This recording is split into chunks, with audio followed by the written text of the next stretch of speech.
Cura del sentimiento de culpa y de la depresión, núcleo de la formación del psicoanalista.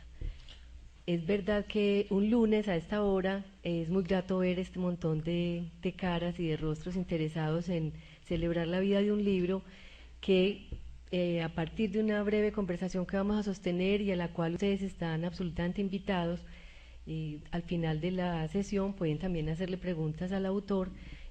Verán que el libro vale la pena leerse desde muchas maneras, porque el libro es riguroso, es un libro con mucho contenido de formación psicoanalítica para quienes están interesados en ese tema, pero también tiene mucho, los que nos gusta la filosofía, también hay una excelente repaso histórico sobre datos de la cultura griega y todo. Entonces es de verdad un libro muy interesante, un libro atrevido, un libro riguroso, sobre el que conversaremos entonces con el autor y en el que ustedes también pueden ir pensando las preguntas para al final de la sesión. Entonces, muy buenas noches a todos y buenas noches, Elkin. Muchas gracias por invitarme aquí a participar de la celebración y de la presentación de tu libro. Yo tuve la oportunidad de entrevistarlo en un programa radial en la emisora cultural de la Universidad Nacional, un ciclo que hicimos alrededor de este mismo libro. Seguramente algunos de los asistentes lo habrán podido escuchar, algunos de los programas, si no, de todas maneras aquí y con el autor siempre es muy rico poder conversar de primera mano. Entonces, muchísimas gracias por darnos esta oportunidad de conocer este libro con tu asesoría y tu presencia, Elkin Emilio. No, las gracias, la verdad es que las tengo que dar soy yo, porque el acompañamiento de Olguita en todo esto ha sido muy importante, incluso en esos programas radiales que grabamos. Y muchas gracias a ustedes. Veo que hay muchas caras conocidas del aula abierta y les agradezco su presencia el día de hoy aquí. Y por supuesto le agradecemos mucho a la Biblioteca Pública Piloto, que tan generosamente nos da hospedaje a todos los que amamos este tipo de actividades. Empecemos entonces a conversar alrededor del libro. Como todos ustedes pudieron darse cuenta, algunos ya lo han comprado, ya lo tienen, allá a la entrada está. El libro tiene un nombre muy atrayente, es un nombre sugestivo, muy sugestivo, un nombre muy intrigante también. Cura del sentimiento de culpa y de la depresión. Tiene esa primera parte. Entonces, ¿por qué no nos explicas, Elkin Emilio Villegas? Vamos a hablar del título. Tiene como dos títulos realmente. Pero empecemos por la primera parte, cura del sentimiento de culpa y de la depresión. Bueno, hablo de los orígenes de dónde surge ese título. Sí, pues al menos le cuento que cuando yo he invitado a la gente a que lea este libro o venga aquí hoy a la presentación del libro, ha habido gente que me abre los ojos feliz diciéndome, y es que ese libro existe, cura el sentimiento de culpa y de la depresión. No, más bien yo creo que la pregunta es, ¿y es que uno se puede curar del sentimiento de culpa y de la depresión? Sí, solo que con el solo título la gente piensa que ahí va a encontrar todas las herramientas. Sí, sí. Es que creo que el título es sugestivo precisamente porque es un título, pues me van a excusar, pero no puedo ser tan modesto en ese punto, porque la realidad es que cuando en esta investigación me puse en la tarea de ser el estado del arte o el estado de la cuestión, mi sorpresa fue darme cuenta de que en el campo psicoanalítico, y cuando digo el campo psicoanalítico no me refiero única y exclusivamente al campo lacaniano, que ese es un asunto que merece ser resaltado. El psicoanálisis en el mundo está compuesto por multitudes de orientaciones, de escuelas. Entonces, después de haber hecho un recorrido, tanto en la obra de Freud como en la obra de sus continuadores principales, por ejemplo en Melanie Klein, en Wilfred Bion, bueno, y más recientemente en Lacan y autores lacanianos, me sorprendí de que no había nada desarrollado en profundidad en relación a eso de la reducción o de la cura del sentimiento de culpa como núcleo de la formación de los analistas. Yo voy a tratar de hacer el ejercicio de hacerme preguntas también como si yo estuviera ya sentado, porque alguien podría decir, bueno, y es que a quién le interesa ese asunto de la formación de los analistas, ¿sí? Y yo creo que debe ser de interés del público, independientemente de que uno haya ido al consultorio de un psicoanalista o no, independientemente de si es partidario de esa teoría. Me parece que el psicoanálisis ha tocado todas las puertas de todos los saberes. No hay un solo saber que de alguna manera no haya sido permeado por ese discurso y por esa práctica.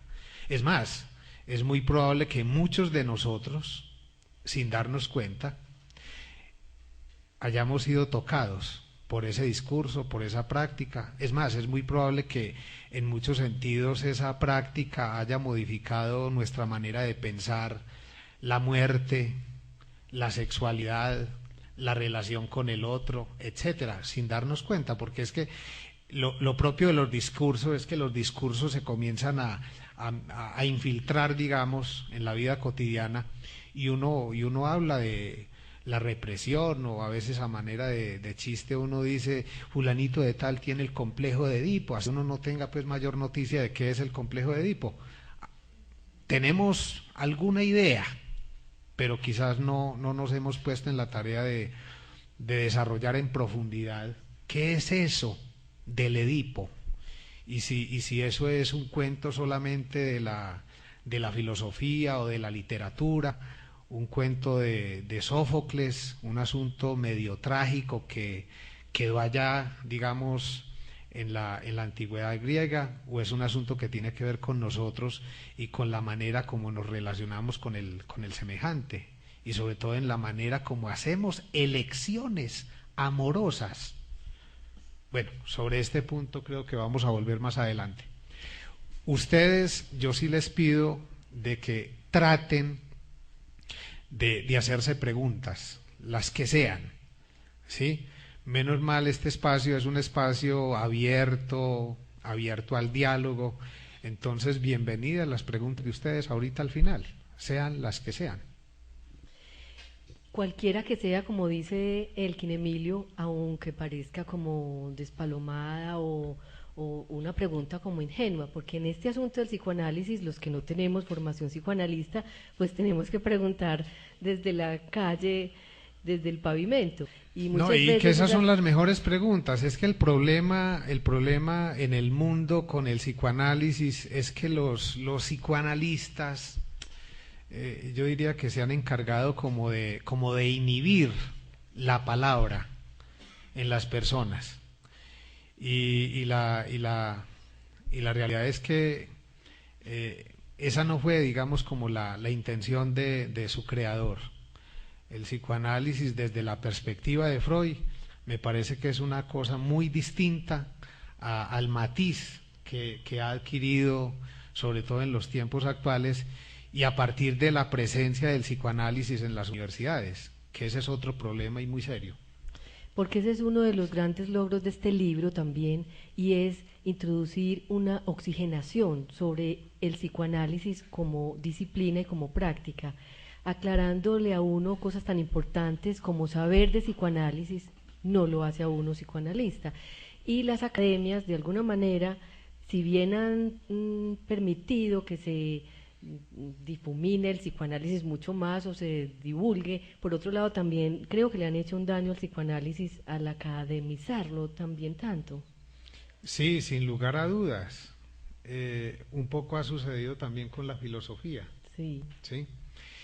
Y Y en el caso del psicoanálisis hay que distinguir, una cosa es el psicoanálisis por la vía teórica, un lacaniano diría por la vía de la extensión, y otra cosa es el psicoanálisis por la vía de la práctica, o sea, la práctica clínica, la experiencia, como decimos en este campo, la experiencia del diván.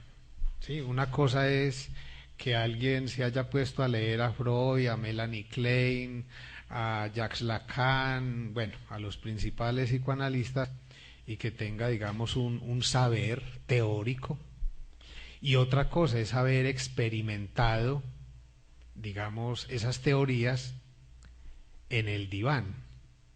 Ustedes saben que el diván es un dispositivo, no es una cosa caprichosa, y no en todos los análisis, que habría que ponerles comillitas, se da la experiencia del diván. Incluso hay gente que habla del análisis sin haber pasado por el diván. ¿Sí? Cosa que no debe suceder, porque para poder ejercer como analista, tiene que haber pasado por toda el psicoanálisis, pero no autopsicoanálisis. Resulta lógico que si una persona va a trabajar en algo, deba conocer como los presupuestos desde adentro. Lo hablábamos en el programa de radio, si una persona va a enseñar o va a orientar un taller de escritura, sería absurdo que no escribiera, que no le gustara escribir. Pero en el caso de los psicoanalistas, ¿por qué no nos precisa un poquito más eso, Elkin Emilio? A ver, el asunto es que en la formación de un psicoanalista intervienen varios elementos. Desde los inicios con Freud fue el primero que entró a detallar, digamos, esos elementos esenciales en la formación de un psicoanalista. Y él se llegó a dar cuenta, aunque él fue el pionero, aunque él fue el que descubrió lo inconsciente, y tras un largo y penoso esfuerzo, él reconoció cómo lo inconsciente operaba en él. Él se dio cuenta de que no era posible psicoanalizar a otros sin antes haber pasado por una experiencia psicoanalítica, que no es solitaria, o sea, es con otro. Entonces, desde los inicios quedó establecido como un principio, incluso un principio ético, que dice que para poder psicoanalizar, quien se pone en ese lugar primero ha tenido que pasar por una experiencia psicoanalítica, ¿sí? Y con eso, de alguna manera, se está teniendo en cuenta, digamos, ese criterio griego de médico, cúrate a ti mismo. O sea, el médico, desde la perspectiva de Hipócrates, primero tenía que estar bien para poder, digamos, sanar, curar.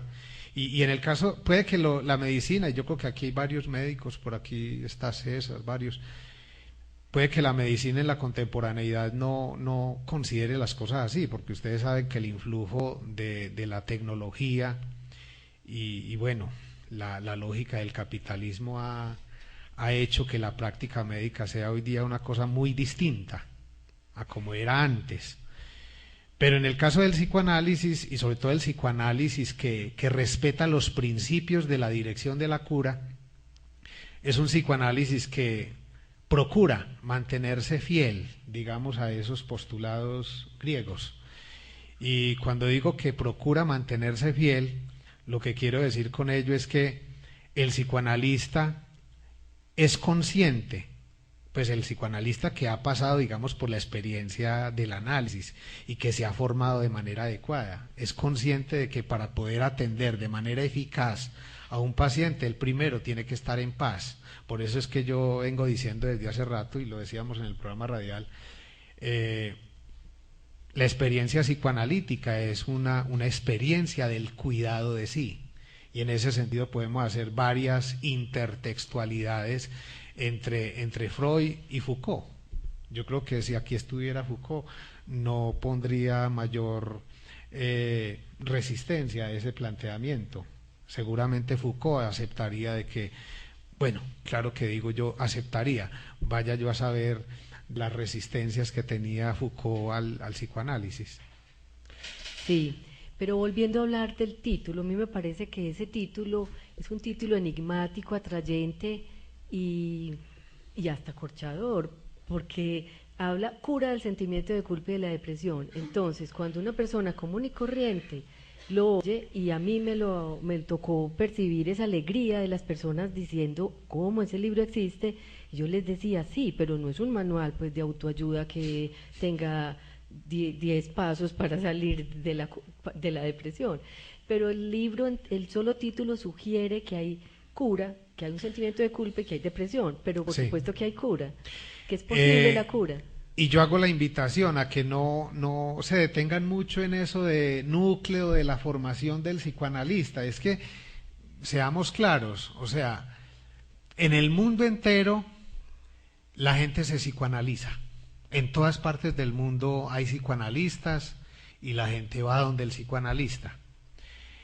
Y yo diría que la razón o las razones principales por las cuales alguien va donde un analista es porque finalmente reconoce que hay cosas a nivel interno, en la subjetividad, que él no puede manejar y que necesita hablarlas con otro que lo pueda escuchar de manera serena, de manera pausada, sí, porque la función de un analista es ante todo una función de escucha.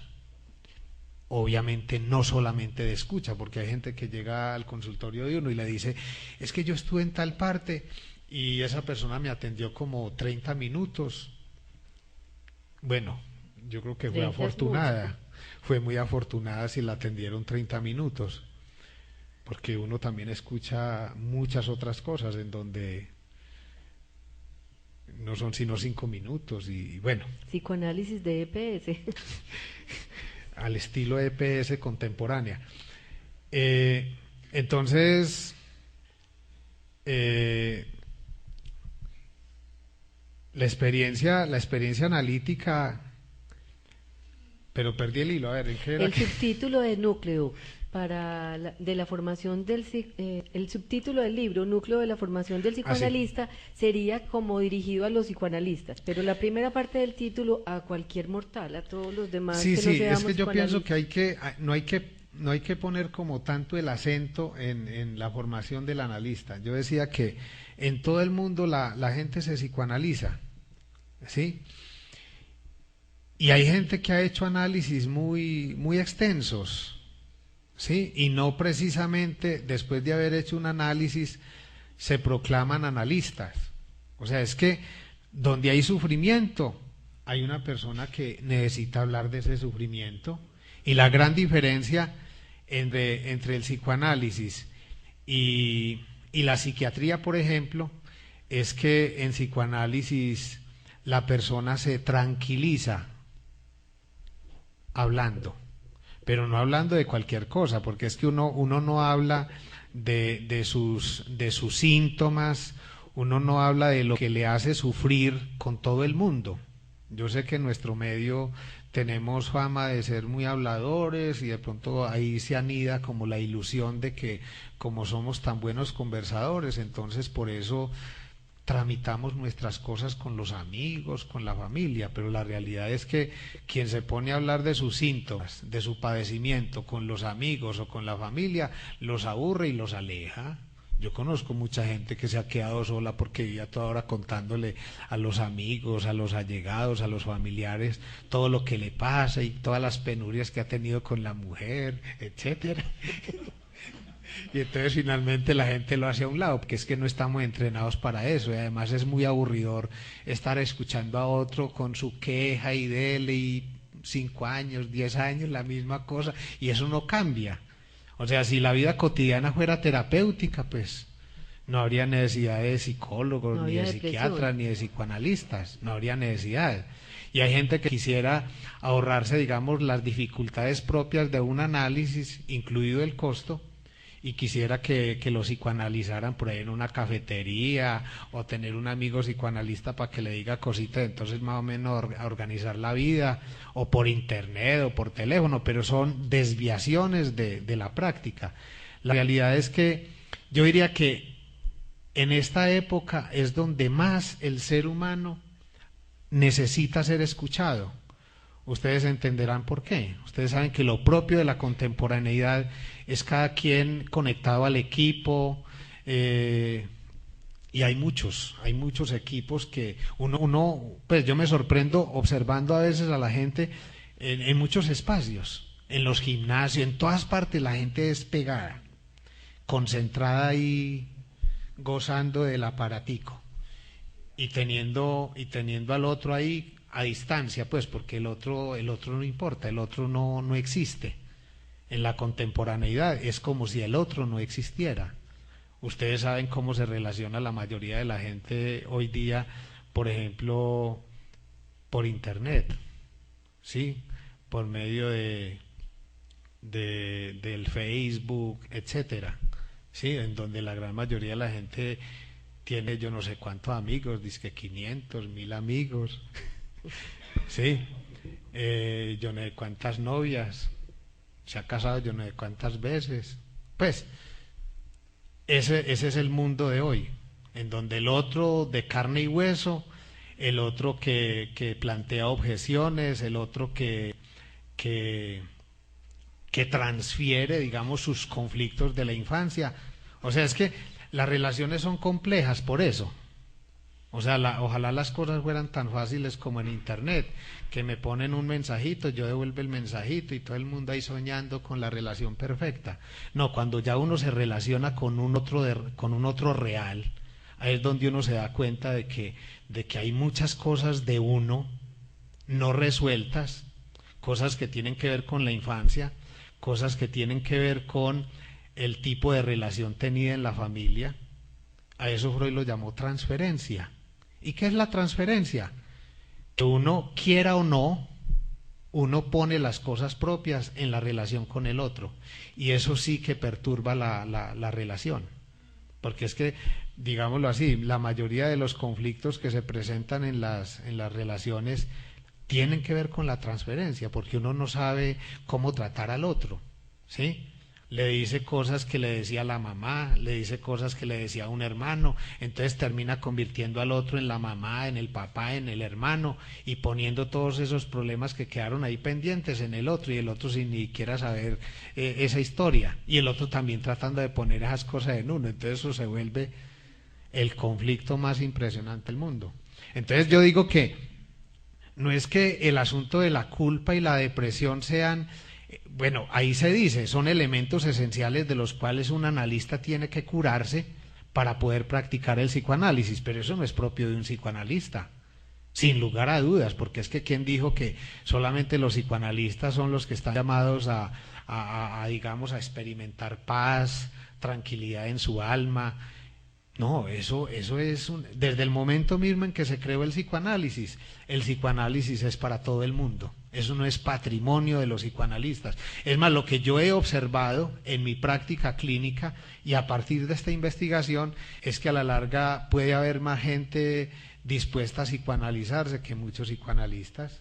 O sea, es que el gran problema que yo advertí en esta investigación es que muchos que figuran aquí y en muchas partes del mundo, que figuran como psicoanalistas, se han autorizado como analistas por haber leído libros, por haber participado de grupos de estudio, por haber ido a la universidad a hacer una maestría o haber hecho un doctorado en psicoanálisis. Y hay que decirlo de manera clara, alguien puede ser muy inteligente, pudo haber estado en París 8 haciendo, digamos, un doctorado en psicoanálisis, pero si no ha pasado por la experiencia del análisis, ese solo elemento se constituye en un obstáculo para ser psicoanalista, porque es que está claro en todas las escuelas a nivel internacional, un analista es el efecto de un análisis. O sea, que es que tiene muchas publicaciones, que tiene mucha capacidad de oratoria, que es un gran profesor, que es un profesor muy connotado, eso no lo hace analista, ¿sí? Pero una de las preguntas que uno podría hacerse es que a pesar de que el psicoanálisis como disciplina ya lleva su rato y que el mismo Freud dijo que era para todos, ¿por qué no ha podido masificarse la práctica del psicoanálisis? Ah, bueno, esa sí es una muy buena pregunta. Y es que aquí hay un elemento esencial, o sea, quienes asisten con cierta regularidad al aula abierta, aquí se ha dicho de muchas maneras de que centrar la atención en las cosas del ser es algo que al ser humano le cuesta. O sea, el ser humano, vamos a decirlo así, el ser humano se resiste a saber de sí. Alguno de ustedes podría decir, pero ¿y uno no se conoce pues? Por esa razón sería mucho más explicable que haya más gente tomando Prozac que psicoanalizándose. Pues miren, el inconsciente es un sector de nuestra vida psíquica al que muy pocas personas quisiera acceder. O sea, otro de los nombres del inconsciente es, digamos, el olvido. Ese podría uno decir así de manera ligera. Uno podría decir que otro de los nombres del inconsciente es el olvido. Y olvido es lo que nosotros sabemos hacer. Y hay una clave en todo esto, y es que en la medida en que uno olvida, y sobre todo lo que ha sido doloroso, lo que ha sido, digamos, displacentero, lo que ha sido mortificador, eso luego se transforma en repetición. Hay gente que se pregunta, pero es que yo no entiendo, o sea, es que yo me he casado 3 veces y siempre el tipo me sale mueco o me sale tomador de trago. Y es que me sale, no es que le salga, sino que ella inconscientemente lo elige así. O sea, y está repitiendo un patrón, ¿sí? Lo repite, porque es que la elección amorosa, al menos desde la perspectiva del psicoanálisis, pero no es ni siquiera del psicoanálisis, los poetas esto lo han sabido desde siempre. De hecho, Freud decía que era muy poco lo que el psicoanálisis tenía para aportarle a la poesía y a la literatura, que era más bien, o sea, que más bien el psicoanálisis tenía mucho que aprender de la literatura y de la poesía. Claro, es que el poeta, digamos, no tiene los enredos de la persona común y corriente, de la persona que tiene represiones. O sea, nosotros pues, simples mortales y simples neuróticos, que estamos, digamos, muy acosados por nuestra conciencia moral y sobre todo por la culpabilidad, porque lo propio de la neurosis y sobre todo de las neurosis obsesivas es tener una conciencia hipercrítica y un gran sentimiento de culpa. Pues a propósito de los poetas, justamente su libro, citando a Freud, que a su vez también citaba a este poeta Heine, trae este fragmento poético, dice: mis deseos son una modesta choza, un techo de paja, pero buena cama, buena mesa, manteca y leche bien frescas, unas flores ante la ventana, algunos árboles hermosos ante la puerta, y si el buen Dios quiere hacerme completamente feliz, me concederá la alegría de ver colgados de estos árboles a unos 6 o 7 de mis enemigos. Con el corazón enternecido les perdonaré antes de su muerte todas las iniquidades que me hicieron sufrir en vida. Es cierto, se debe perdonar a los enemigos, pero no antes de su ejecución. Ese poema ya ustedes lo habían escuchado, creo que aquí. De Heine, poeta. Y entonces, efectivamente, como veníamos conversando, el arte y en el caso de los artistas, los poetas, pues tramitan, digamos, todas estas angustias propias de todos los que citando a Cioran, hemos tenido el inconveniente de haber nacido. Pero en el caso del psicoanálisis, el poeta lo tramita creativamente, el psicoanálisis sería un camino para lograr como una vida mejor, una cierta serenidad. Pues. Luego de mucho trabajo clínico y teórico, Freud por allá en 1930 hace una precisión clínica importantísima. Él dice que la represión de la sexualidad,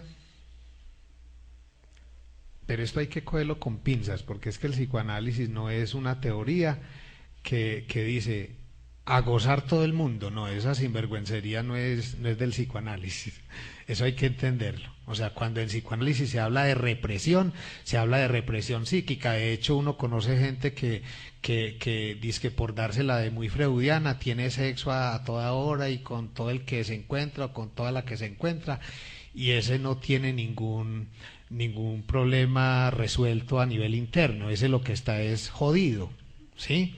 Porque es que la sexualidad compulsiva, en vez de dar cuenta de una salud y una claridad en cuanto a los conflictos internos, eso lo que pone en evidencia es que está muy enredado, ¿sí? O sea, esa no es la idea de la represión en Freud. Cuando Freud habla de la represión, a lo que hace referencia es a conflictos internos no resueltos asociados a la sexualidad. Mejor dicho, la represión de la sexualidad tiene que ver con fantasías esenciales de la infancia que no se han podido, digamos, clarificar. Entonces, Freud decía en 1930 que cuando el sujeto ha reprimido sus fantasías sexuales, eso produce síntomas. Y cuando ha reprimido su agresividad, su odio, eso produce sentimiento de culpa. Esa idea es muy interesante, porque eso uno lo ve en la clínica, uno se da cuenta de que hay gente que con un sentimiento de culpa muy hondo no puede ni siquiera disfrutar de la vida afectiva, no puede disfrutar de la sexualidad, ¿sí? Entonces ahí se combinan los dos elementos. O sea, de un lado hay padecimiento, hay angustia, hay dolor de existir, hay malestar, pero de otro lado también hay culpa. Y el psicoanálisis permitiría como un punto de equilibrio con la culpa, ni mucha ni muy poca. Es que incluso eso de cura del sentimiento de culpa, yo lo tomo de Jacques Miller, porque Jacques Miller dice, en fin, como chiste, se podría decir que el núcleo de la formación de los psicoanalistas es que se hayan curado del sentimiento de culpa. Y él dice como chiste, pero sabemos que en psicoanálisis lo que se plantea como chiste es una verdad efectiva. Entonces, hay que decir que no hay que entender por cura del sentimiento de culpa la supresión total de la culpa. Eso sería terrible. O sea, es que curarse del sentimiento de culpa es producir un sujeto responsable. O sea, cuando un sujeto obra por sentimiento de culpa, con toda seguridad que no obra responsablemente. Y ahí lo que hay es sufrimiento. O sea, muchas son las cosas que hacemos por sentimiento de culpa. Con los hijos, con los padres, con el jefe, en la vida social. Pero eso no le apunta a la responsabilidad. O sea, es que obrar desde el punto de vista del sentimiento de culpa no da cuenta de un ser ético, de un ser responsable. Y en eso sí nos diferenciamos mucho de los griegos. Pero, digamos, hablando de todo, incluso de los detractores del psicoanálisis, y usted también de una manera muy valiente en su libro menciona a uno de los críticos más virulentos del psicoanálisis, como es este francés Michel Onfray, donde él va a decir que el psicoanálisis no cura tanto como la homeopatía, y que además, pues como es tan cara, pues él le saca todos los peros que puede no deja de ser además muy entretenido que eso suceda, porque de lo contrario pues quedaríamos también como en una misa diciendo amén. Entonces estos contradictores también le hacen mucho bien a las disciplinas. Sí, claro, sin lugar a dudas. Y es que quizás no se ha entendido bien ese asunto de la cura. En psicoanálisis hablamos de cura psicoanalítica y muy distinta de la cura médica. Es que es más, en medicina tengo entendido de que ni siquiera los médicos hablan hoy día ya de cura entendida como supresión total De del enfermedad sufrimiento de la enfermedad. O sea que el ser humano es una combinación entre salud y enfermedad. Lo que en el libro, por ejemplo, se llama cura, en realidad es reducción, y eso ya es suficiente. O sea, si una persona que buena parte de la vida se ha sentido culpable y que esa culpabilidad no le ha permitido, digamos, establecer relaciones adecuadas, porque eso es real. Uno encuentra personas que si les va bien en algo, se sienten mal. Y entonces esas personas sienten que nada de lo bueno como que está hecho o como que está diseñado para ellas. Y entonces renuncian. Es lo que Freud decía en 1916, en un pequeño textico que se los recomiendo. El textico se llama Los que fracasan al triunfar. ¿Sí? Entonces hay gente que tan pronto tiene un éxito moderado, digamos, en la amistad, en el amor, ¿sí? Incluso ahí él cuenta un caso de una mujer que había tenido una vida un poco ligera, y entonces en medio de sus andanzas conoce a un pintor, y este pintor comienza a tratarla con mucha delicadeza, con mucho afecto, y entonces se enamoran, bueno, finalmente se casan, y ya después de tener la relación un tiempo considerable, ella comienza a descuidar las cosas esenciales en la relación con su esposo.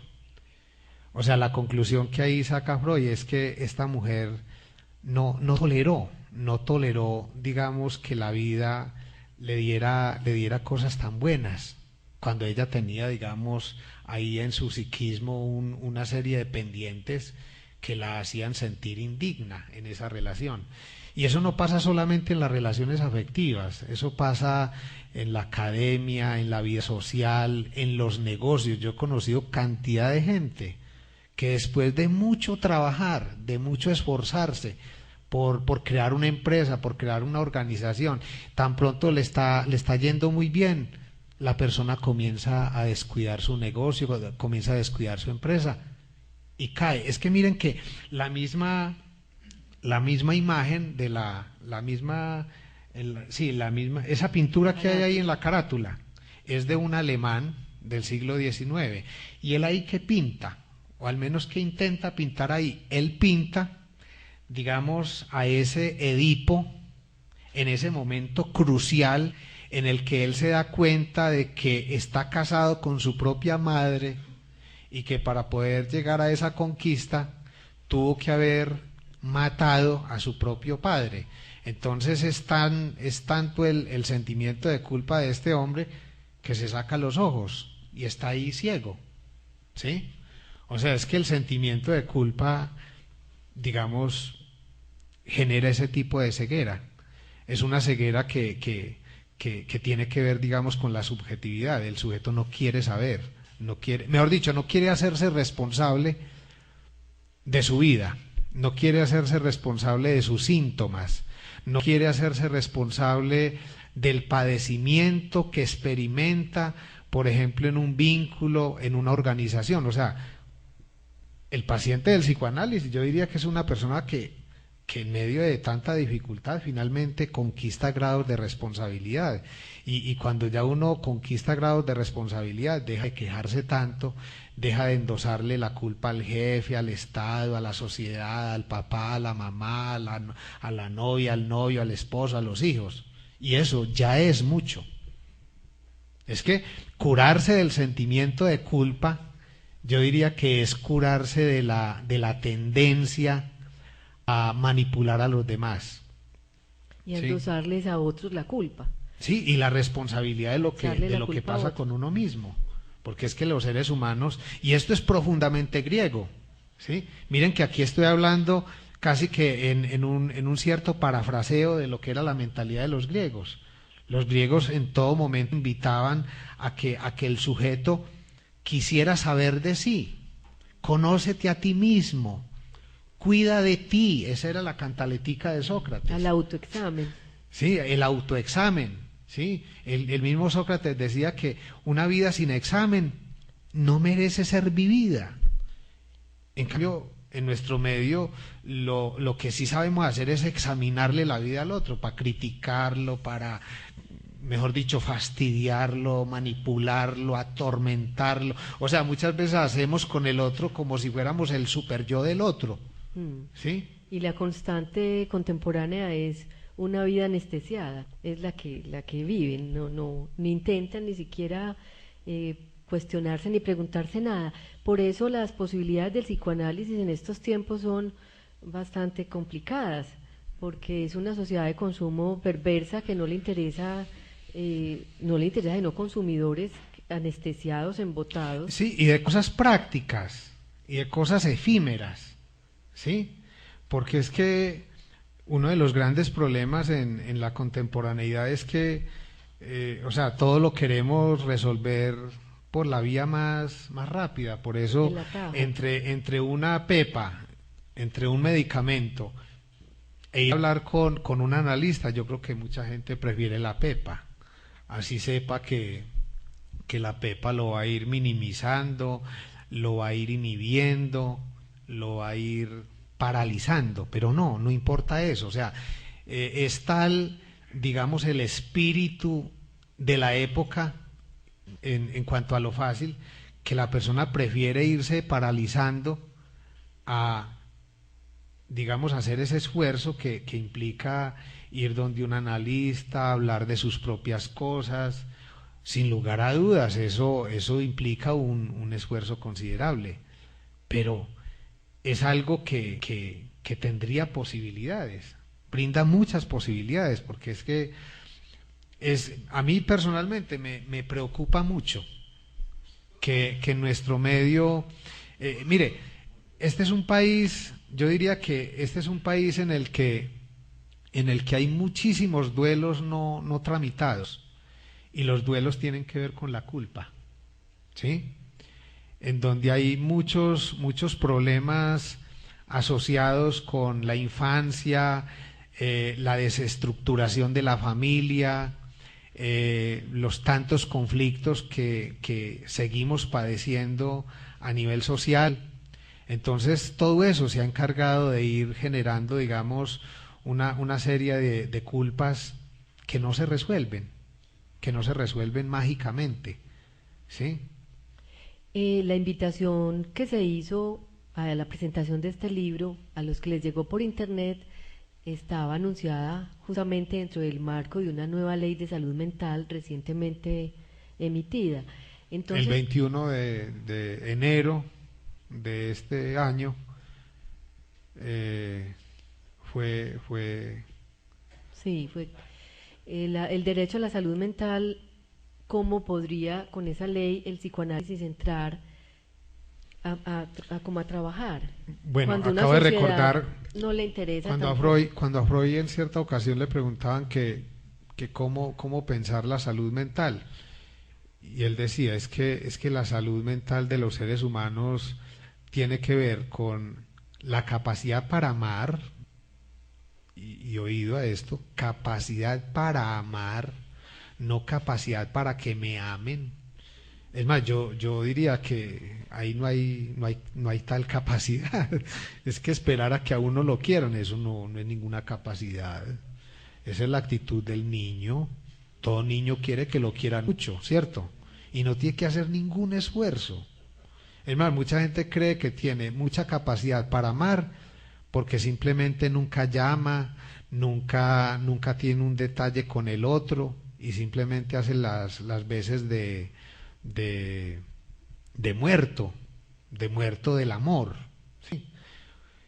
No, cuando Freud habla de la salud mental en los términos de capacidad para amar, ustedes mismos podrán deducir qué implica eso, capacidad para amar, que es una capacidad que tiene que ver con la tolerancia también, y es una capacidad que tiene que ver con la tolerancia a la frustración, asunto que en los tiempos actuales casi nadie está dispuesto a tener. Y el otro elemento es la capacidad para trabajar de manera creativa. Esas palabras no son puestas ahí de cualquier manera. O sea, Freud cuando pensaba y cuando escribía, es que él estaba avisado del inconsciente, y esa es una de las grandes ventajas. Cuando un analista se pronuncia ante un tema cualquiera, no lo hace, digamos, por asociación libre, lo hace de manera consciente, lo hace de manera responsable, hilando los significantes, ¿sí? Entonces, no es lo mismo ser un trabajador compulsivo que ser un trabajador creativo. Y ese elemento de la creatividad es lo que permite que ese trabajo sea muy distinto al de otros.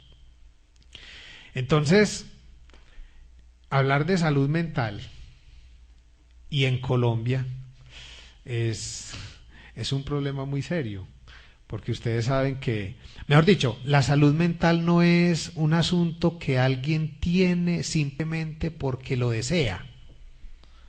Es que ahí hay un problema, y es que a veces creemos que con el solo hecho de hablar de salud mental, entonces tenemos salud mental. Eso es lo que hace, por ejemplo, muchas veces el gobierno, y yo creo que es lo que va a pasar con esta ley, que más de uno ya está pensando en cómo hacer conferencias, en cómo transmitir eso de la ley 1616 del 21 de enero de este año en los colegios, en los hospitales, y bueno, ya todo el mundo es que quedó con salud mental. Quedó aliviado. Ya. O sea, es confundir la palabra con la realidad. Es confundir un saber con todo lo que hay que hacer para conquistar salud mental. Por ejemplo, a la luz de este libro, poder reducir el sentimiento de culpa y de la depresión, eso merece y puede ser llamado salud mental.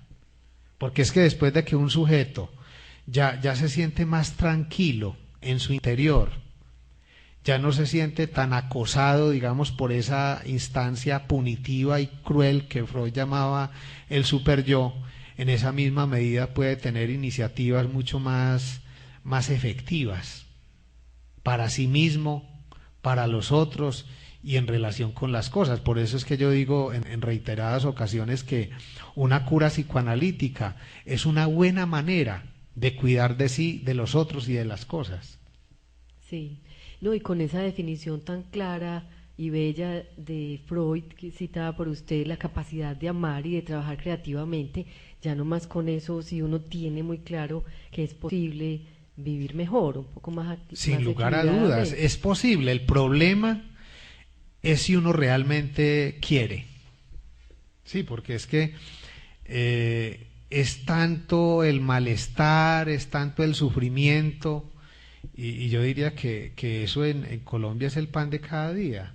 Entonces, a veces esto suena como muy bonito, pero no, la mayoría de la gente escucha este tipo de cosas y la mayoría de la gente dice, no, pues que eso vale mucho, aparte de eso implica un gran esfuerzo. O sea, en eso también hay una cierta pereza, porque es que hay que decirlo, la salud mental es un bien por el que hay que trabajar mucho, ¿sí? Es como la gente que tiene una dieta saludable y tiene un estilo de vida saludable. ¿Cuánto cuesta eso? No, pues lo vemos todos los días. Una vez se sorprende que porque es que fulanito tiene tantos años y mire pues que una persona tan atlética nunca se enferma de casi nada, pero es que lo que no sabemos es que esa persona vive haciendo cosas para estar bien. Eso no se logra, digamos, de manera mágica. Lo mismo pasa con la salud mental. Hay que hacer cosas y no cualquier cosa, ¿sí? Por ejemplo, hablar de sí, o sea, de lo más íntimo, y a mí que no me venga a decir nadie que es que, pero es que ¿de qué va uno a hablar con un analista? Pues ¿de qué? ¿De qué no? ¿De qué no? Es que todos tuvimos infancia, todos tuvimos padres, y todos, absolutamente todos, yo me puedo, mejor dicho, puedo sentar esto como un hecho que nadie estaría en capacidad de refutar. Yo no conozco todavía el primer ser humano que pueda decir de que no tiene cosas de la infancia que recuerde con dolor, con angustia, con malestar.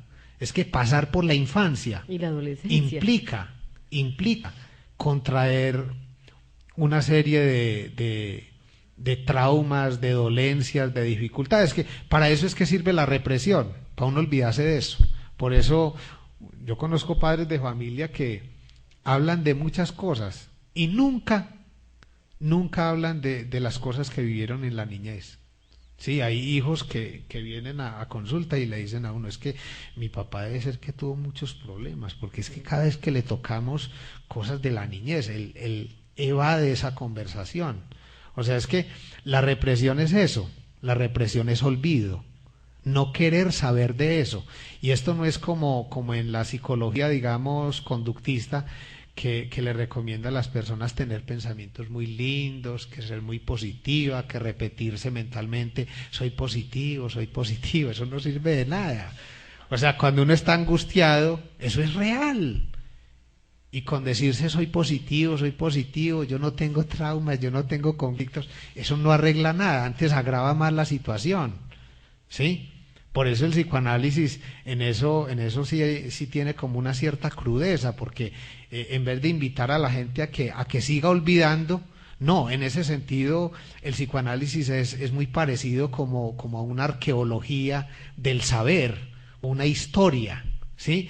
Digamos que el paciente o la persona que va donde un psicoanalista es una persona que comienza a ser historiador, que comienza a ser arqueólogo de su propia vida, comienza a escarbar en su ser y a encontrar cosas y a enriquecerse. Y lo más curioso es que en la medida en que se va liberando, digamos, esa energía que ha estado reprimida, la persona comienza a sentirse más tranquila, más alegre, más creativa, más efectiva en el trabajo, en la relación con los otros.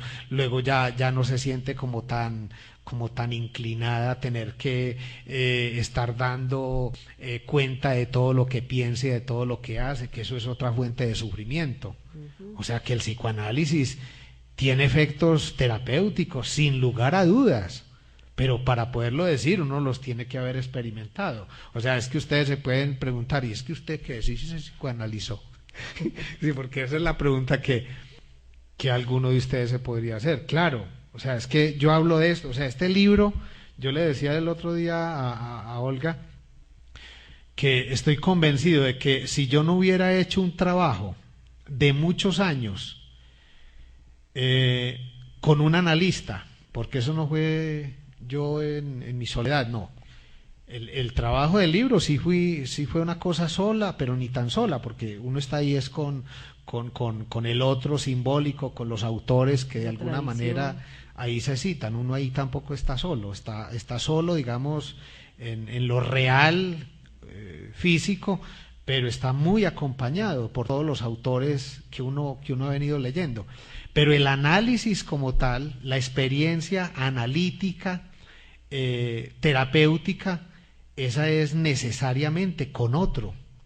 Y eso es maravilloso, porque es que, mejor dicho, el psicoanálisis, su dispositivo clínico, de alguna manera le derriba a uno las ilusiones que uno tiene en términos narcisísticos, de creer de que uno todo lo puede hacer solo, de que uno no necesita a los demás. No, es que yo he visto en mi propia práctica personas que han estado siempre solas, aisladas, que no cuentan con nadie y comienzan a ir a consulta, y cuando menos piensan a las personas ya es que haciendo amistad, contando más con la familia, gente que incluso había suprimido a la familia como una entidad con la cual contar en la vida. No, comienzan a restablecer esos lazos de amistad y de afecto con la familia. Es claro, es que miren que el psicoanálisis por eso no puede ser solo. Es más, sería una patología, donde el psicoanálisis hoy fuera pensado como una terapia por internet o leyendo libros. Eso sería como hacerle el juego al capitalismo, y en ese sentido el psicoanálisis sí se diferencia mucho de la lógica del capitalismo, porque la lógica del capitalismo sí es sin otro. Mejor dicho, hay un texto de Jacques Miller que se llama El otro que no existe y los comités de ética. Parece ser que lo propio de la dinámica social contemporánea es el otro que no existe, ¿sí?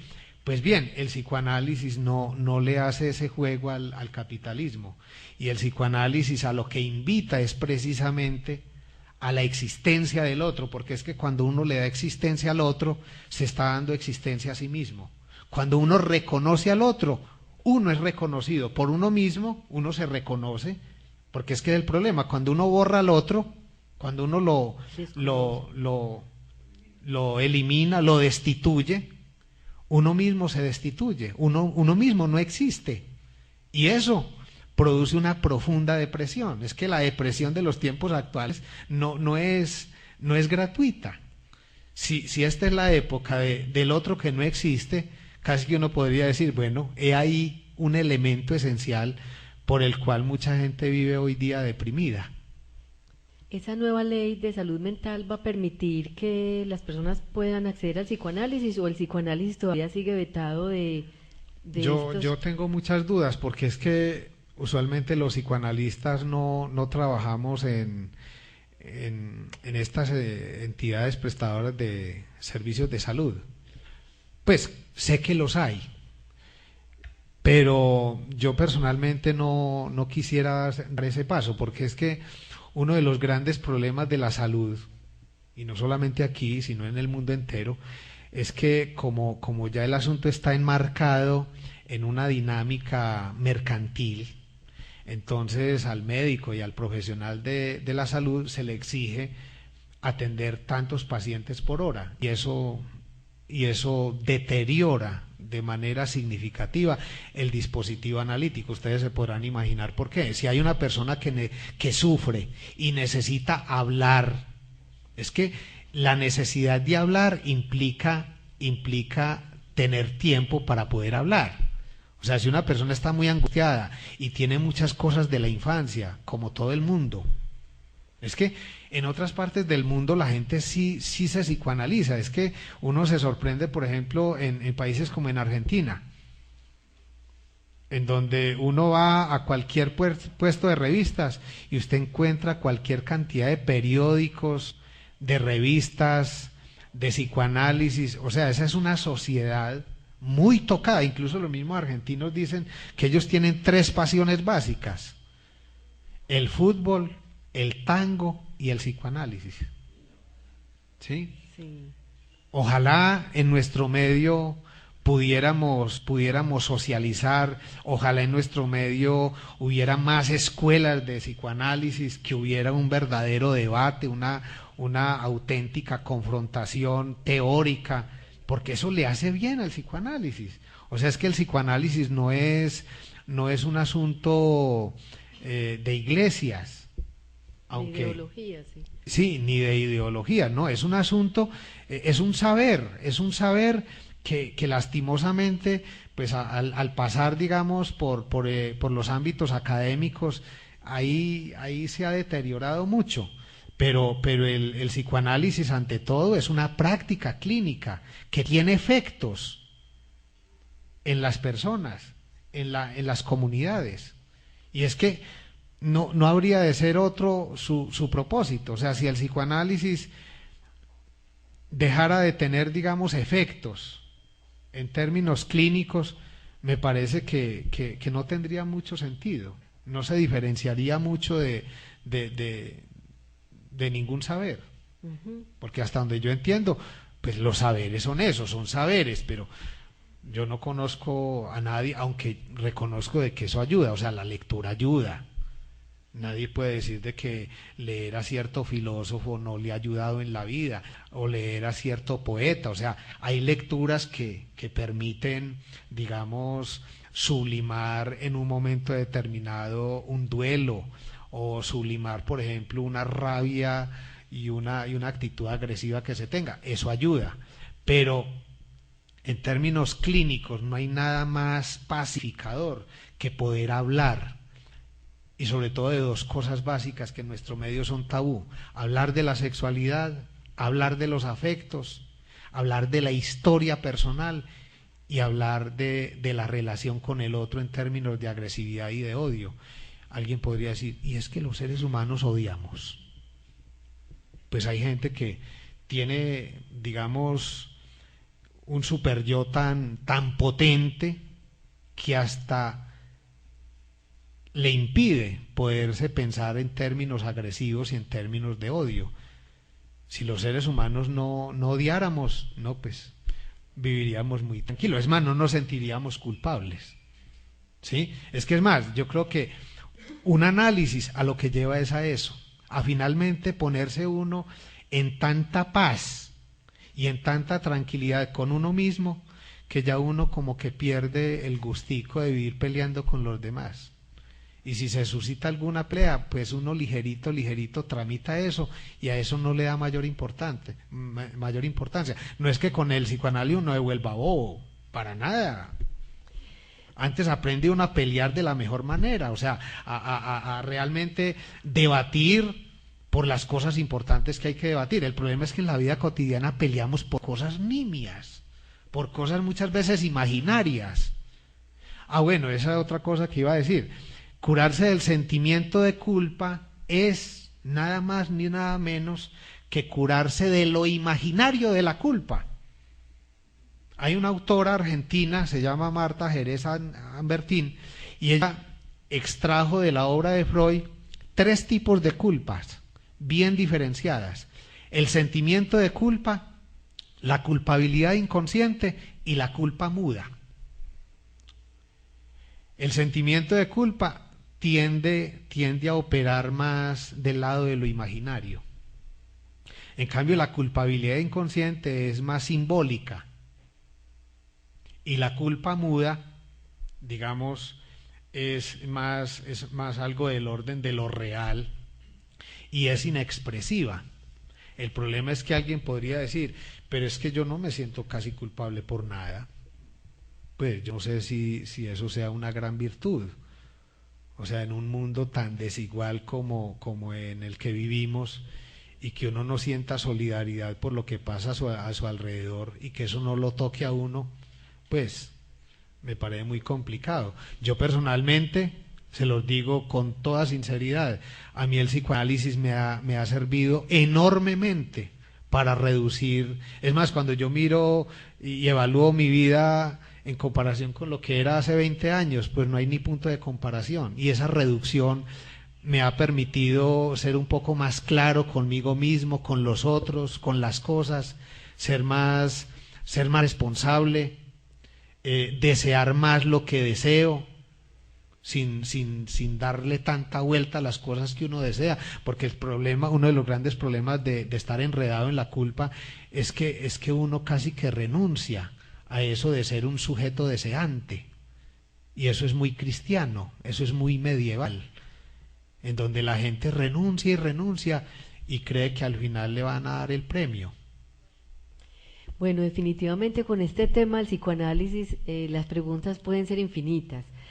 Me da como pena porque no quiero extendernos. Y ustedes me excusan también como el lenguaje así tan coloquial, o sea, no quisimos hacer de este conversatorio un conversatorio, digámoslo así, de alto vuelo teórico. No, las teorías hay que tratar de aterrizarlas, y hay que conversar así de manera sencilla, porque es que no estamos tratando de algo de unas cuantas personas. No, los seres humanos estamos tocados por ese asunto de la culpa y por ese asunto de la depresión, porque es que hay que pensarlo así: tanto la culpa como la depresión son elementos estructurales del ser.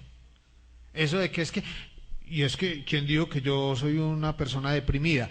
Mire, todo el mundo se deprime, todo el mundo. Y lo más grave, hay depresiones que no son conscientes. Uno puede estar deprimido y ni quiera darse cuenta. Yo diría que en este país abunda la culpa y la depresión, y la mayoría de la gente no sabe. Es como Edipo.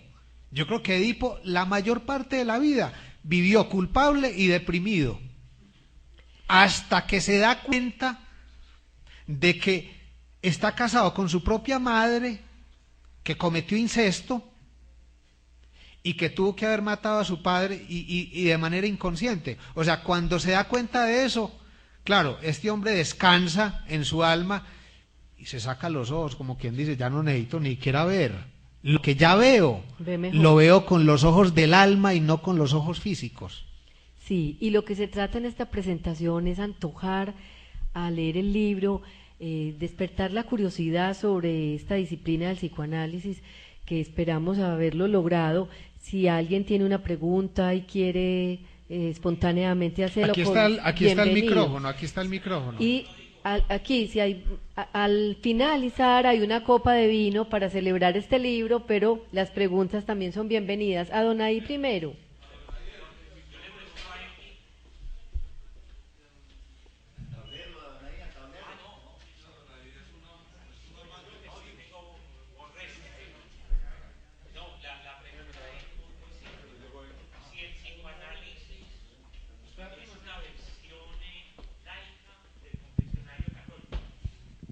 Si el psicoanálisis es una versión laica del confesionario.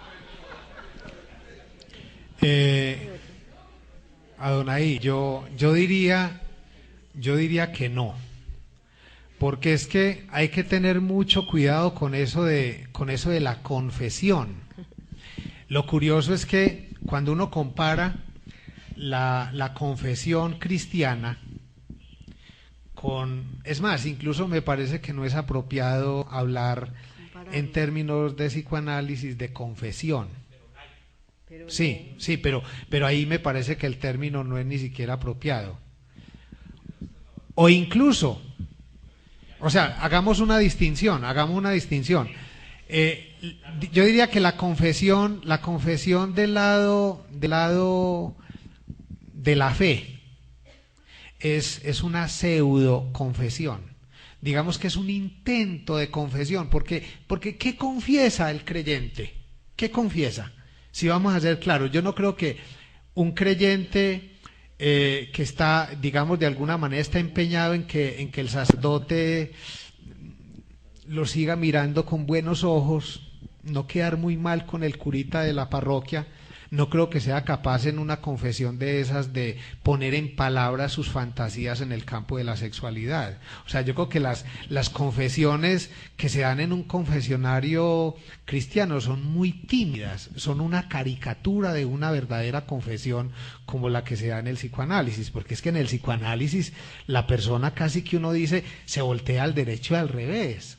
O sea, es poner en palabras sus fantasías en el plano de la sexualidad y en el plano de la agresividad. Y eso es muy difícil, porque eso implica vencer un montón de resistencias e implica no buscar quedar bien con el otro. En el caso de la confesión de fe, la persona dice unas cuantas cositas y muchas veces es como para ponerle la cascarita al sacerdote, como a ver qué opina él. Y muchas veces hay gente que hace eso y ya sale riéndose. Sí, y lo más curioso, para cerrar ahí, lo más curioso es que ese tipo de confesiones no producen, digamos, tranquilidad del alma. O sea, no produce cura de ningún tipo. Yo no he conocido, bueno, hay gente que sí le dice, bueno, yo sí me siento un poquito más tranquilo, porque al menos le conté a una persona, ya hay una persona que sabe que yo soy así, pues que me gustan los muchachos, o que me gusta tal cosa, y que me gusta hacerle tal cosa a mi novia, o que yo detesto a mi papá.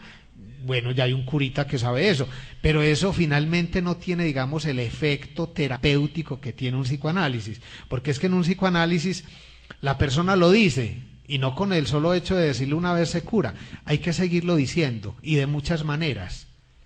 Sí, porque es que hablar de la infancia no es decir, no, yo en mi infancia, en mi niñez, me pasó tal cosa, no, hay que recrear eso de muchas maneras. para que ahí se produzca una verdadera elaboración psíquica. Otra Sí. pregunta, Jaime. Jaime. Bueno, ahora que se ha hablado del sentimiento de culpa y la cura de la depresión, el punto básico del libro del profesor Elkin, y ahora que acaban de mencionar el cristianismo y demás, yo quisiera rápidamente, para que los demás puedan participar, hacer una comparación, ya que mencionaron a los griegos, una comparación en cómo se educaban los griegos, cómo era el control de las pasiones en la Grecia antigua y cómo nos educamos nosotros y cómo nos criamos en esta cultura cristiana o judeocristiana. Mire usted, rápidamente, yo recuerdo desde que nací, desde la infancia, toda la cantidad de represión que yo sufrí y que la mayoría de los de acá sufrimos por culpa de los maestros, de los padres y de la religión, especialmente de la religión. Y yendo a la religión, una de los principales enemigos de la tranquilidad y la paz cuando estábamos niños era tener que ir a confesarnos: Padre, me acuso de esto, y por dentro diciendo que me gusta tanto. De que me masturbo, por ejemplo. Sí, Padre, me acuso de esto que me gusta tanto. ¿Qué pasa con los griegos? Con la Grecia antigua, ¿qué pasaba? Los griegos tenían una normatización de las pasiones, no solamente de la sexualidad, sino también de las demás pasiones, incluyendo la sexualidad, que no tenía que ver nada con castigo, ni con dioses, ni confesiones, ni nada. No era una normatización religiosa, moral, no dependía de ninguna ideología religiosa. ¿Cuáles eran los puntos básicos, que era lo más importante en la normatización de las pasiones para los griegos? Estaba resumida en 2 palabras: el sofrosine y la encrateia. ¿Qué era la encrateia para los griegos? El dominio de sí mismo, el autocontrol, el hecho de que yo domine mis pasiones, las controla, no suprimirlas, nunca suprimirlas. Yo controle mis pasiones y no las pasiones me dominen ni me controlen a mí y me den 3 vueltas. La encrateia. Y el sofrosine era simplemente la moderación. No se vaya a los extremos, no se vaya a los excesos. En todas las actividades, la moderación, el punto medio, como dice Krishnamurti, ese líder espiritual, no religioso, sino líder espiritual de la India. La regla de oro de la vida es la moderación. Esa es el sofrosine de los griegos. Yo tendría muchas otras inquietudes más prácticas, menos teóricas, pero hay que dejar que la gente participe. Porque lo de Jaime es más como no es una pregunta exactamente. No, pero sí es una puntuación importante, porque Jaime tiene razón. O sea, entre la sociedad griega y la sociedad, digamos, cristiana, posterior, sí, judeocristiana, sí hay una gran diferencia. Incluso el mismo Nietzsche llegó a decir de que, bueno, Nietzsche es muy duro, ustedes saben que Nietzsche fue muy duro con el cristianismo y llegó a decir de que prácticamente el que introdujo el sentimiento de culpa en el cristianismo fue Pablo, le endosó ese problemita a Pablo. Yo no creo que sea solamente endosable a Pablo. O sea, además, desde el psicoanálisis, el asunto de la culpa no es tan simple como endosárselo a Pablo o a Jesús o a la misma iglesia o a la Edad Media. No, desde el punto de vista del psicoanálisis, la culpa es un asunto estructural. Y ahí ya entonces cesa, digamos, la tendencia como a ubicar, digamos, el responsable afuera. O sea, el solo hecho de ser seres del lenguaje, el solo hecho de haber pasado por la infancia en una estructura familiar, ese es el caldo de cultivo de la culpabilidad. Y no es tan simple como decir que es que somos culpables porque es que el cristianismo nos grabó la culpa. No, el solo hecho de haber deseado sexualmente a mamá, el solo hecho de haber deseado, el solo hecho de haber tenido la fantasía de agredir o de matar al padre, ya eso grava a la humanidad como culpable, y de eso no se escapa nadie. Terrible eso. Otra pregunta. Buenas noches, sí, buenas noches.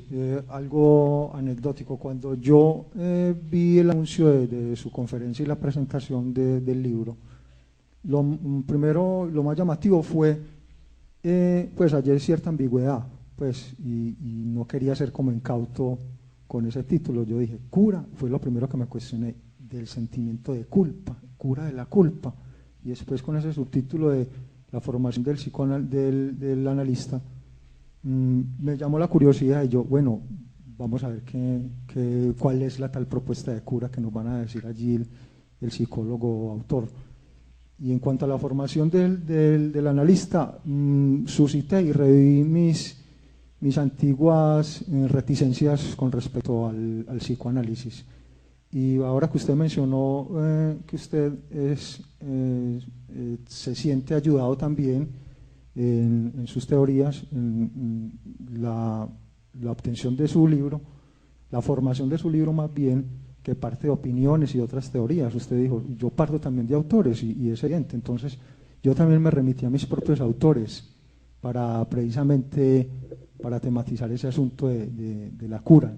Y yo me dije, no, cura no puede existir. Por estos días he estado leyendo a Bataille, Georges Bataille, el asunto de la parte maldita, lo que entiendo por autonomía, creo que es, por autonomía, por autonomía. Soberanía, lo que entiendo por soberanía, eso es otro asunto. Entonces él da cuenta allí de cómo las organizaciones sociales, toda organización social obedece a eso, no es más que a una represión, no es más que a una confrontación de esa represión, de ese huir al temor a la muerte, de evadir el temor a la muerte con la organización del trabajo, con la primacía del trabajo, sobre la inmanencia, sobre la animalidad, que obedece no más que a una represión. Entonces ahora vos decías algo como que no concibe una sesión analítica solamente a una persona, vos de una, como un monólogo, y vos de pronto casi que condenabas o mandabas al ostracismo esa acción personal. Y entonces me dije, yo me remití a uno de mis tantos autores también, que han sido mi cura, por cierto, y vos mismo lo dijiste, el Antiedipo, me remití a él y decía, no, más bien yo opto por el esquizoanálisis. Foucault también, igualmente. Entonces seguí con esa misma dinámica. Y entonces me dije, hombre, ¿cómo así? Cuando Bataille me dice que precisamente eso obedece a un capitalismo tardío, a una burguesía ya tardía, ese proceso histórico, esa organización histórica obedece a eso. Entonces me dije, no, lo que yo entiendo por soberanía es eso también, el reconocimiento de toda esa contradicción. Precisamente el asunto de la culpa obedece también a una dialéctica. El mismo Bataille decía en uno del prólogo, no recuerdo el autor, sobre el surrealismo, unas conferencias sobre el surrealismo, el prologuista menciona un asunto, no es Bataille el que dice, todo problema obedece a una cuestión de tiempo. El que hago aquí, ahora, cómo lo hago, para qué lo hago, dónde lo hago, cómo lo hago, y ahora, ¿entendés? Entonces, y eso marca un hito, eso es un puntal dialéctico. El interdicto marca al individuo, somos sujetos de ese interdicto, entonces eso no tiene cura.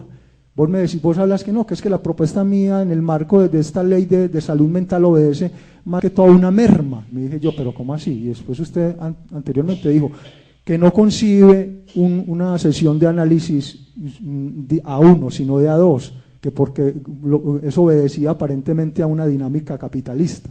Y me digo yo, o sea, yo como en esa contradicción, confrontando con estas teorías de batalianas y todo, y me digo, no, al contrario, toda esa dinámica, en el marco, en el contexto de todo esto obedece precisamente a una función capitalista, porque lo que se hace es capitalizarlo en un texto, en una teoría, y mediatizarlo, legitimarlo en todo un marco, contexto, diría yo. En fin, yo les voy a contar un chiste, precisamente ahora que usted dijo que el asunto de los argentinos, que si todos fuéramos como los argentinos que gozan del tango, de una sesión de psicoanálisis y del fútbol.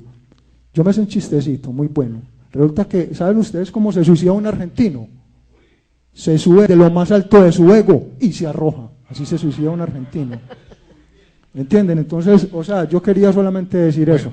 De todos modos, te acompaño en tu labor, no por eso no estoy acusándola de nada, es solamente ustedes mismos propusieron, no, manifestemos algo, conversemos. Sí. Es un punto de vista. Muchas gracias. Pero no quiere decir que me niego a tus teorías ni que las quiera reevaluar, no, es un punto de vista y te acompaño. No, y hay que puntuar una cosa. Esas no son mis teorías, o sea, es que pueden debatir con Freud, con Lacan, con todos los que de alguna manera sirven de soporte a esta elaboración. Y yo sí quiero puntuar una cosita, en ningún momento dije que el psicoanálisis fuera posible solo, o sea, el psicoanálisis es contando con otro. Es más bien la invitación de la época, y eso sí es medio perverso, a prescindir del otro. Y miren que hasta, o sea, la inseminación artificial también le apunta a eso, o sea, muchas mujeres quieren tener un hijo, pero no tienen el deseo de compartir con otro, ni de tener que lidiar con los problemas que le causa a uno la convivencia con el otro. Y eso es muy, muy propio de la época y muy propio de la perversión de los tiempos actuales, ¿sí? El psicoanálisis, en eso sí yo soy claro, y no es porque, digamos, yo opere como psicoanalista, bueno, es que incluso la misma historia lo ha demostrado, o sea, si en los tiempos actuales vivimos tan angustiados, tan deprimidos, tan insatisfechos, tan inconformes y en medio de tanto malestar, es porque sin lugar a dudas hemos cambiado las cosas que le han dado sentido a la vida. Sí, aunque lo que yo percibo es que el psicoanálisis es un camino y no es el único tampoco. Para estar en una vida más equilibrada, y quizá lo que el asistente quería comentar es que hay otros caminos, no todos los caminos conducen al psicoanálisis, sino al contrario, a la vida equilibrada y más armoniosa puede llegarse por distintos caminos. Es más, yo diría que los poetas, los artistas han llegado de muchas maneras a experimentar tranquilidad en su alma y paz, y no precisamente con el psicoanálisis. Es que ojalá tuviéramos mucho de poetas y de literatos y poco de psicoanalistas. No habría mucha necesidad del psicoanálisis. La potencia creativa sí ha mostrado pues como mucho posibilidad en ese camino. A ver, Jesús. Hola, Elkin, muchas gracias por tu exposición y muy interesante la charla. Hay que leer el libro y una vez y criticarlo también, porque es que yo no estoy cerrado a eso, o sea, es que yo acepto la crítica. Una vez leído, pues compartirlo practicando la alteridad, como dices tú, con Adonai, contigo, con todos. La alteridad para llegar a un camino de reconocerse uno en su sentimiento, en el sentimiento del otro. Bueno, Elkin, ¿qué tal si nos vamos a tomar el vinito para que nos curemos del sentimiento? Muy buena idea. Muy bien. De verdad, muchísimas gracias. Aquí había otras dos preguntitas. Hay una última preguntita que les pido un poquitico de paciencia. Ya, Jesús, el vino nos espera. Ese vino de allá no se va a ir, pues. El vino vino a quedarse, o sea que ahí está. Hay una pregunta allí y otra aquí señor. Buenas noches. Primero que todo, felicitaciones por el texto, porque siempre que se habla de psicoanálisis se piensa en la teoría del líbido, y veo que hay una conceptualización más amplia, hablando del concepto de la culpa y la depresión. Una pregunta para el autor, para usted, doctor. ¿Qué considera usted que dentro de su investigación le aporta a la teoría científica del psicoanálisis contemporánea? ¿Esta elaboración? Sí, esta investigación. Vea, voy a ser muy sincero. Yo creo que lo que más aporta es como una confrontación a la formación de los analistas. O sea, yo creo que este libro ha venido generando ampolla en muchos ámbitos es precisamente porque yo desde el inicio he operado como un no creyente del psicoanalista. O sea, he operado como abogado del diablo. Como un hereje, Como un hereje, exactamente. O sea, en ningún momento ustedes leyendo el libro pueden advertir ahí como que hay una persona alienada a ese significante analista. No, yo de entrada, y en eso soy lacaniano, porque Lacan incluso decía que lo mejor que puede hacer un analista es digamos, confrontar y trabajar en torno, digamos, a la cualificación de los analistas. Entonces, el libro, si hay algo que aporta, es un sacudón a todo el que practica el psicoanálisis y que revise, digamos, qué tanto se psicoanalizó, qué tanto eso le sirvió para algo. Y me parece que esto tiene que ver con lo que tú misma decías ahorita, Olguita, a propósito de Michel Onfray, que más de un psicoanalista en el mundo está pero furioso con ese filósofo, porque es que ese señor dice cosas muy impertinentes, muy lamentables de Freud. No, yo tengo una transferencia muy positiva con Freud, con Lacan y con muchos analistas, pero una cosa es tener transferencia positiva y otra cosa es poner velitas al punto de borrarse uno como un posible crítico de un autor de esos. O sea, yo admiro mucho a Freud, pero también lo critico. Admiro mucho a Lacan, pero también lo critico. Y me parece que a los autores hay que admirarlos, pero no hacerles, digamos, una venia, una lectura tal devocional, ¿no?, que impida el borramiento, digamos, del sujeto pensante, del sujeto crítico. Entonces, en ese sentido, yo pienso que el aporte de esta elaboración es que cuestiona la formación del analista y que de alguna manera llama al que practica el psicoanálisis para que se interrogue si eso que él hace le genera a él satisfacción o simplemente es un dispositivo que le sirve ahí nada más para estar haciendo pantalla de analista y para percibir dinero. Porque me parece que la práctica clínica psicoanalítica no es una práctica, digamos, indigna, en donde uno sí, se gana unos honorarios, pero me parece que lo más digno de esta práctica es que uno pueda sentir que lo que uno percibe como honorarios están plenamente justificados cuando uno ve al otro más o menos desenredado en la vida. Y eso es una gran satisfacción. Última pregunta, o penúltima.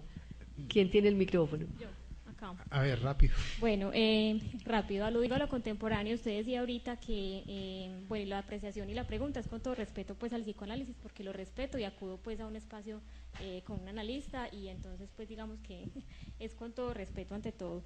El discurso contemporáneo de que el otro no existe, a veces pareciera que ante temas como la salud mental, el psicoanálisis hiciera lo mismo, como ese otro existe, ese discurso no existe y pasara como derecho por ahí. Entonces, citando algo que estaba escrito ya ahorita en la diapositiva donde usted citaba a Lacan, cuando refiere la posición responsable del psicoanalista, mi pregunta es entonces, ¿cuál es la posición responsable del psicoanálisis frente a la salud mental? Porque es una exigencia, es un discurso que existe, es algo que no podemos anular de algún modo y a veces pues no se menciona mucho, no se habla de eso. Entonces, ¿cuál es esa posición? No, yo pienso que la posición del analista frente a la salud mental es de total, digamos, aceptación y de total apoyo. O sea, yo no creo que un analista se moleste por el hecho de que haya una ley que diga que se va a comenzar a atender a la población en términos de salud mental. Me parece que eso le hace mucho bien a Colombia, porque es que, mejor dicho, un analista es un promotor de eso, un promotor de la salud mental, entendía la salud mental como posibilidad de mejorar la relación con el otro, ¿sí? De poder incluso tramitar las cosas con el otro por la vía de la palabra y de poder dejar de sufrir tanto al poder hablar de aquellas cosas que nunca se han podido hablar con nadie, porque la realidad es que cada quien tiene cosas ahí guardadas y esas cosas ahí guardadas generan síntomas, generan malestar, generan angustia.